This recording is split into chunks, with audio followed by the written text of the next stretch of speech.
Assalamualaikum warahmatullahi wabarakatuh. Waalaikumsalam warahmatullahi Waalaikumsalam wabarakatuh. wabarakatuh. Eh, kami kami dari kelompok 7. Saya Neisha Fajana Santoni. Saya Raswaulia Azmi. Saya Aziza Putri Azhara. Saya Raudatul Dahlia. Dan saya Taufan Aliafi. Kami di sini akan mempresentasikan tentang alat GPRS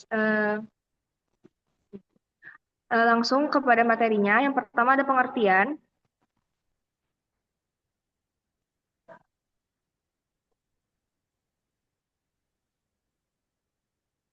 Spektrofotometri serapan atom tungku grafit atau GPRS juga dikenal sebagai spektrofotometri serapan atom elektrotermal atau ETAS. GPRS merupakan teknologi yang telah mapan untuk mengukur unsur pada tingkat renik dan ultrarenik dengan hanya menggunakan volume sampel yang kecil, biasanya kurang dari 100 ml. Dalam GPRS, jumlah halutan sampel yang diketahui disuntikan ke dalam tabung grafit berlapis karbon atau pirolitik yang kemudian dapat dipanaskan untuk menguapkan dan mengatomisasi analit. Atom-atom tersebut menyerap cahaya ultraviolet atau cahaya tampak dengan panjang gelombang spesifik suatu unsur dan bertransisi ke tingkat energi elektronik yang lebih tinggi.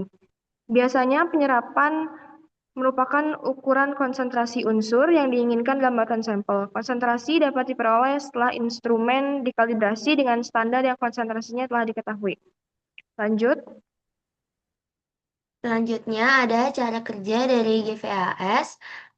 Pertama, sampel yang berupa larutan atau cairan dengan volume kecil 5-20 mikroliter dimasukkan melalui autosampler atau selang aspirasi. Kemudian akan dimasukkan ke nebulizer untuk diuapkan menjadi bentuk aerosol atau gas agar terdistribusi secara merata. Sampel kemudian dipanaskan oleh graphite furnace dengan tahapan pengeringan untuk menguapkan pelarutan, etching atau pirolisis untuk menghilangkan matrik organik, dan atomisasi untuk membentuk atom logam bebas. Pada tahap atomisasi, sumber cahaya dari lampu katoda yang biasa disebut dengan HCl, hollow cathode lamp, memancarkan panjang gelombang yang spesifik sesuai dengan unsur target atau unsur yang mau dianalisis. Ketika cahaya melewati atom bebas tersebut, elektron dalam atom akan menyerap energi dan tereksitasi ke tingkat cahaya energi yang lebih tinggi. Penyerapan ini menyebabkan berkurangnya intensitas cahaya yang diterima oleh detektor. Berdasarkan hukum Lambert-Beam, besar serapan digunakan untuk menghitung konsentrasi unsur dalam sampel, di mana yang dari sampel tersebut.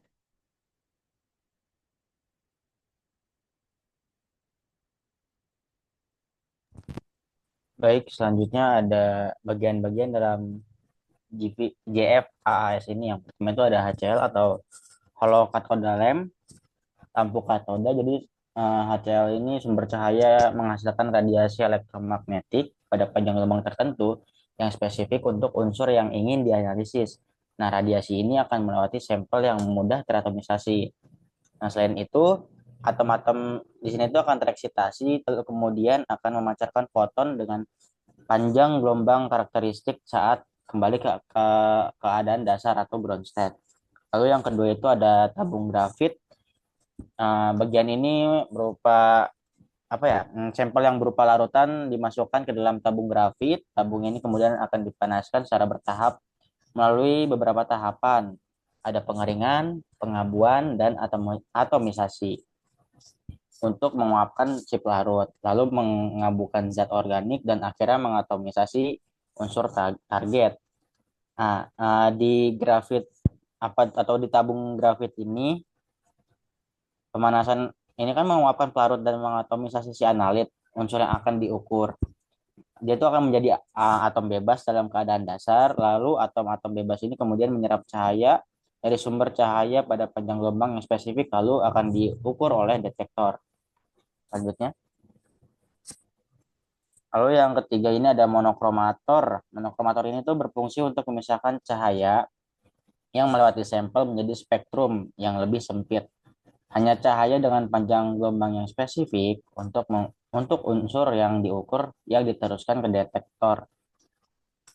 Nah, hal ini tuh penting karena setiap unsur tuh memiliki panjang gelombang penyerapan yang unik.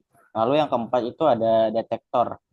Detektor ini untuk mengukur intensitas cahaya yang melewati sampel setelah melewati monokromator. Intensitas cahaya yang terukur akan berkurang karena diserap oleh atom-atom unsur target. Perbedaan intensitas cahaya sebelum dan sesudah melewati sampel ini sebelum dan sesudah melewati sampel inilah yang akan dibaca sebagai absorban. Detektor ini juga mengubah sinyal cahaya menjadi sinyal listrik yang kemudian diproses oleh sistem komputer. Selanjutnya, yang terakhir ini ada display. Display ini terhubung dengan detektor dan berfungsi untuk mengumpulkan, memproses, serta menampilkan data hasil pengukuran. Data yang ditampilkan biasanya berupa kurva serapan cahaya terhadap waktu atau konsentrasi unsur. Intinya, dari HCl yaitu akan menghasilkan cahaya dengan panjang gelombang spesifik, lalu tabung grafit itu akan mengatomisasi sampel, lalu monokromator akan memilih panjang gelombang yang tepat, dan di detektor itu mengukur penyerapan cahaya, dan terakhir pada display dia akan menampilkan hasil konsentrasi unsur dalam sampel. Selanjutnya, Selanjutnya ada ketidakpastian pada GFAS dapat berasal dari beberapa unsur. Yang pertama ada ketidakpastian alat, termasuk kestabilan suhu, furnace, kestabilan sumber cahaya, resolusi monokromator, dan noise detector. Pemanasan yang tidak seragam pada grafit furnace dapat menyebabkan variasi sinyal.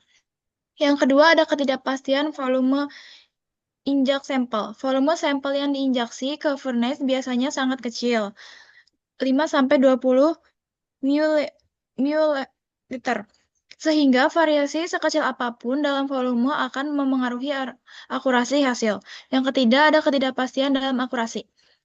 Proses kalibrasi kurva terhadap standar bisa memiliki error, terutama jika kurva tidak linear. Ketidakpastian metrik sampel, efek metrik interference dapat mempengaruhi absorbansi, terutama jika tidak digunakan modifier yang sesuai. Yang keempat ada reproduksibilitas pengukuran. Karena GFFAS bekerja pada jumlah sampel kecil dan melalui proses pemanasan tertahap, ada drying, aging, atomizing, terus ada pengulangan bisa menjadi sumber ketidakpastian.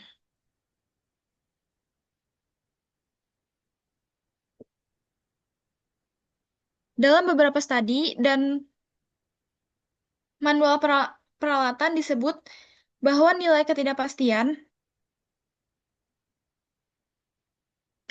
pengukuran GFAS bisa berkisar antara 5% hingga 15%, tergantung pada kondisi analisis dan unsur yang diukur.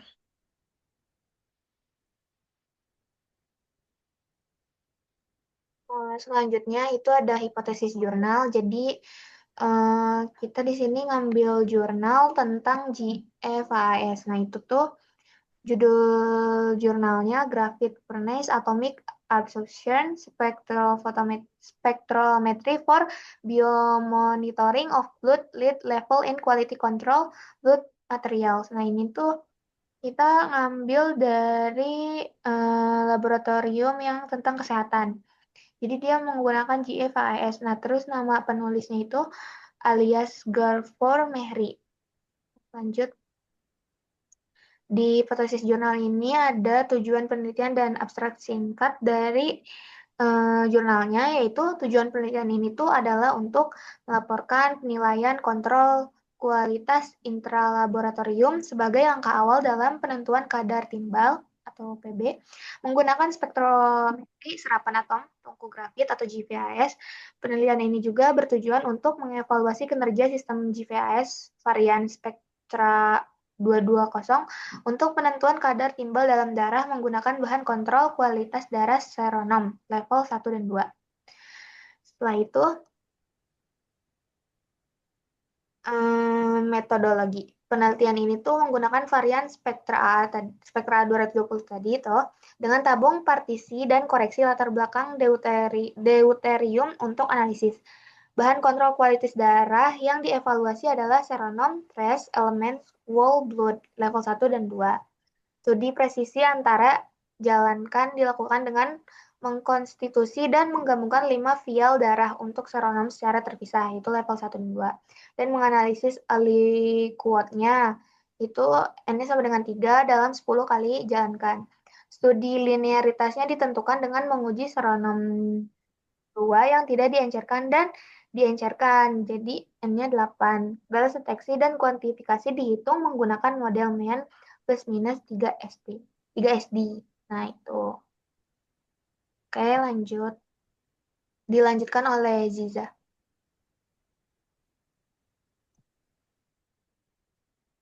Oke, lanjut ke hasil kunci atau kesimpulan utama dari jurnal tersebut ya. Untuk batas deteksi metode terendah adalah 0,74 mu atau mikrogram per deliter. Berdasarkan analisis regresi, konsentrasi kuantifikasi terendah adalah 3,00 mikrogram per deliter, di mana CV sama dengan 4,6%. Persen CV yang diperoleh untuk seronom 1 dan seronom 2 masing-masing adalah 7,3% dan 5,4%. Hasil ini nih menunjukkan bahwa untuk analisis kadar timbal dalam darah BPB, metode GVAS yang dijelaskan masih merupakan teknik analisis rutin referensi yang memerlukan lebih sedikit waktu dan tidak memerlukan kurva standar yang cocok dengan matriks, sehingga memungkinkan sampel darah yang dianalisis terhadap standar kalibrasi akuatik yang menghilangkan kebutuhan untuk penambahan standar.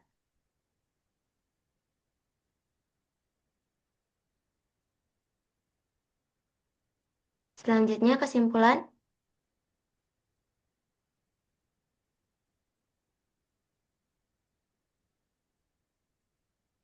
Selanjutnya ada kesimpulan.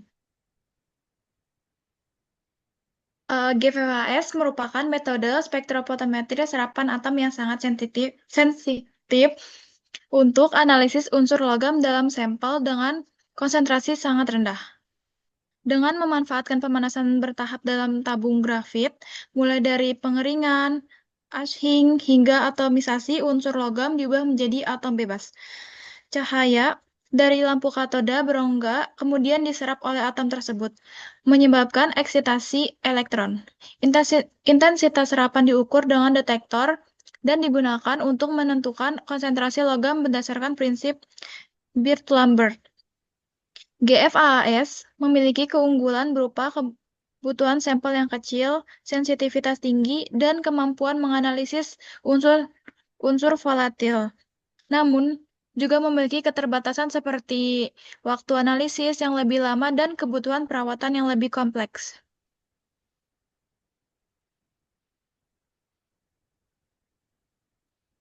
Baik, sekian dari kami. Mohon belajar yang beberapa.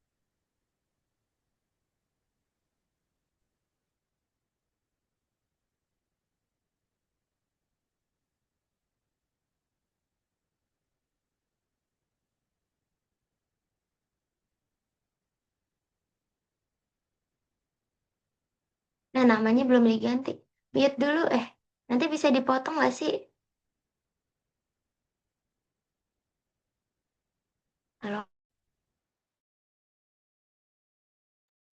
Gak apa-apa.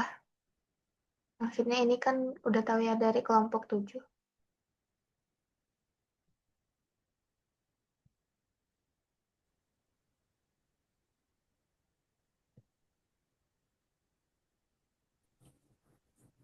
ini bisa sih aku Diedit ganti. aja kalau gitu.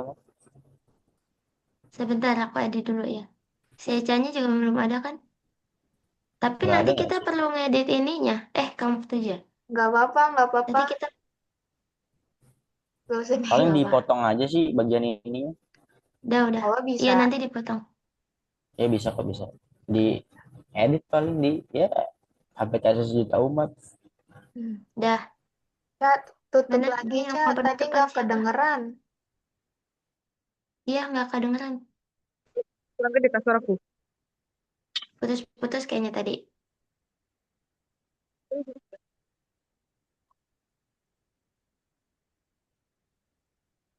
Ayo, Cak. Kemudian dari topik ini, apabila ada perbedaan, yaitu mewakili negara. Nggak kedengeran.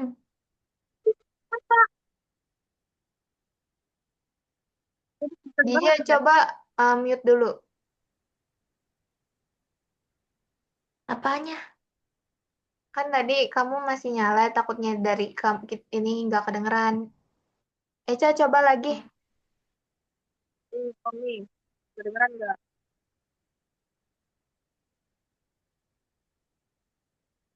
Kemudian dari topik ini, apabila ada kesalahan, Assalamualaikum warahmatullahi wabarakatuh. Waalaikumsalam warahmatullahi Waalaikumsalam warahmatullahi wabarakatuh. wabarakatuh. Tapi di aku sih Eja ngomongnya putus-putus tau. Nggak apa-apa, Nggak apa. Kayak udah masih ya. kedengeran. Udah, terima kasih. Terima kasih. Dah. Coba Arigato. nanti